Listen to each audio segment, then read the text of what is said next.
Salut, vous commencez à me connaître et pour les personnes qui me connaissent pas, je suis soigneur animalier et chez moi j'élève des animaux du monde entier. Par exemple, dans cet incubateur, je suis en train d'élever des lézards qui viennent d'Australie, du Pakistan, d'Afghanistan et le but c'est d'avoir des bébés pour pouvoir protéger tous ces animaux. Quand ces bébés viennent au monde, on les met dans ce qu'on appelle une nurserie. C'est un endroit un peu plus petit, confiné entre guillemets, dans lequel le bébé lézard va pouvoir grandir petit à petit sans être stressé et surtout pour qu'on puisse suivre s'il mange correctement. Si un bébé lézard vient au monde et que je le mets dans un terrarium qui fait cette taille-là, c'est-à-dire qui fait plus de 2 mètres de long, ou encore dans un de mes vivariums géants qui fait plus de 10 mètres carrés, vous vous doutez bien que ça va être compliqué de voir déjà où il est-ce qu'il mange correctement, est-ce qu'il a encore envie, et s'il a un problème de pouvoir l'aider. C'est pour ça qu'on le met au début dans une nurserie. Et aujourd'hui, je vous propose donc de découvrir 4 des plus beaux bébés lézards que j'ai eu jusqu'à maintenant et cette année. Et on va commencer par le petit Anjo. À chaque fois, ils ont leur petit nom. Et le voici. Il a des magnifiques marquages au niveau de la tête. Je sais pas si vous voyez, mais ça lui apporte vraiment une tête. Il a l'air bien vénère en vrai. C'est incroyable. Et en plus de ça, il a également un contraste incroyable au niveau des couleurs entre le jaune et le noir sur tout le corps.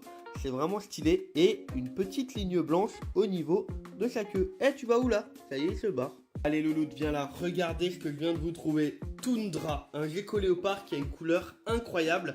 Vous ne voyez pas bien comme ça. Je vais tourner la caméra et vous allez voir les contrastes et les couleurs très spécifiques qu'il a au niveau de la tête. Elle a même des marquages de fou en fait, je vais vous montrer. Alors j'ai fait un énorme focus, un énorme zoom.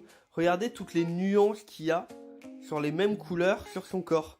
C'est incroyable, plus clair, plus foncé, incroyable. Et au niveau de la tête, les marquages sont magnifiques. Dites-moi ce que vous en pensez dans les commentaires. Et d'ailleurs, on parle même pas de ses yeux qui sont splendides. Je sais pas ce que vous... Ah, franchement, ouais, vous voyez trop bien là. Elle est magnifique.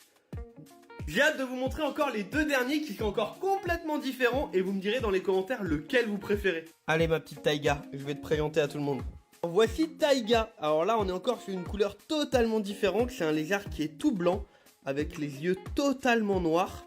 Et ce qui est incroyable sur ce lézard, c'est que de chaque côté du corps, comme vous pouvez le voir, il a des marquages jaune-orangé.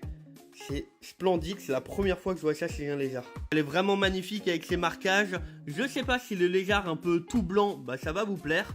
Mais moi je sais que j'adore et en plus là c'est splendide avec les lignes sur les côtés. Et maintenant je vous présente Lady. Alors là c'est un délire. Un lézard avec des couleurs comme ça et une ligne, enfin même des lignes de cette couleur et fait de cette manière là. C'est incroyable. J'attends vos commentaires pour me dire qui vous préférez et abonnez-vous. Allez, à bientôt.